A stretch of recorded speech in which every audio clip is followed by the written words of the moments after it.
0 to 60 car videos here with a 2013 Honda Accord, changing the front brakes. Make sure that you have the locking lug nut key. If you have locking lug nuts, that is located usually in the trunk or in the glove box. 19 millimeter for the rest of them. Use 14 millimeter and to get the caliper off. And I'm going to use a 3/8 inch breaker bar to get them moving. Once I break them loose, I can do the rest with a socket wrench.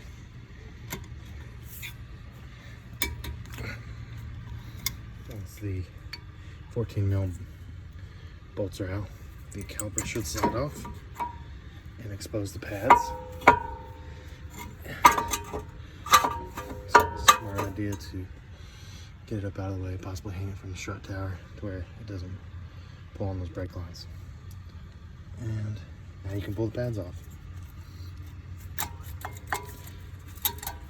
These don't look too bad, but customer wants them changed. The bolts for the caliper bracket, 17 millimeter, and I'm going to use a breaker bar again because these are usually pretty snug.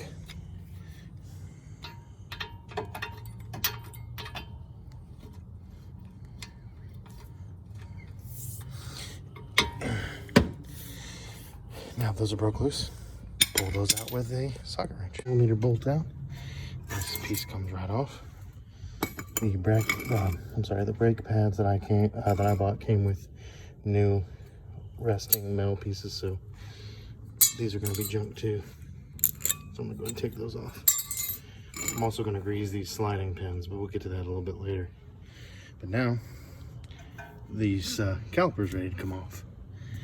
And you gotta check, because some Hondas have a little retaining screw that needs to come out. This does not, so just needs a little bit of persuasion to get off. After some good old PB blaster, a couple whacks with a hammer, and this is going in the trash. We're not relabing these. That's ready to come off. New rotors ready to come on. Passenger side, these are a lot more unevenly worn and definitely need to be replaced. I say these sliding pins are probably pretty seized up, but we'll fix that. Back to these pins. They slide right out. Do one at a time so you don't get them mixed up, because they can be specific to top and bottom.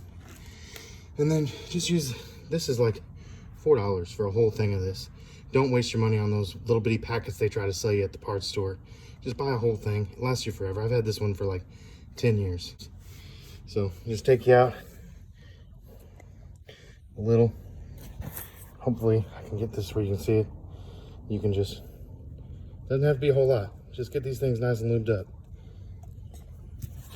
And then just simply slide them back in. Make sure that boot pops back into place. Do the same for top and bottom. Like I mentioned before, this particular vehicle is getting brand new rotors.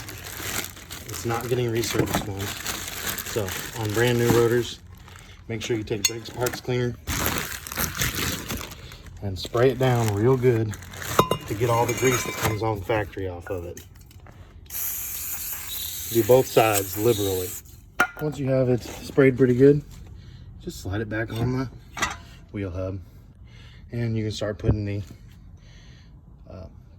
bracket back on. You can't forget to put these little metal pieces back on. They just snap into place. And this is what it looks like with the new pads in on the bracket. I greased it up a little bit on the new little metal pieces that go on. And now you should be able to slide it over the new rotor and put in those 17 millimeter. So 17 millimeter bolts are snugged up and made sure that the pads are in place and everything looks secure. And now it's time to slide the caliper back on after we compress. To push the pistons back in, you take the old brake pad, take the pusher in, and you just push or twist it. Make sure that you took the brake cap off to where it can vent underneath the hood, and then you just twist The reason why you put the brake pad there is so you don't push the piston in too far, and you just basically twist it until it won't twist anymore. That way you can fit it over the new rotor and the new pads, which are going to be a lot fatter. If you can see now, there is no more distance in between there, so it's pushed in enough. Okay, so the piston is compressed. It's ready to be slid back on, and have those 14mm bolts put back into the sliding pins. And then you just have to put the wheel on. And lastly, I'm gonna start it up, pump those brakes, make sure they get nice and stiff, because it'll start out real spongy.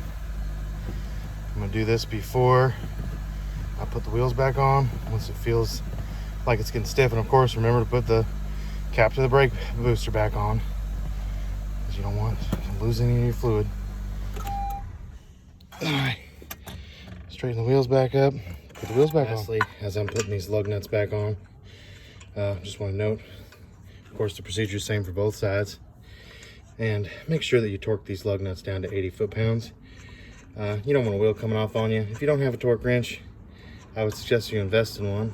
But you can always go to your local Walmart, Tire Lube Express, or just your mom and pop shop. Just let them know you need your wheels torqued down, and they should do it for you for free.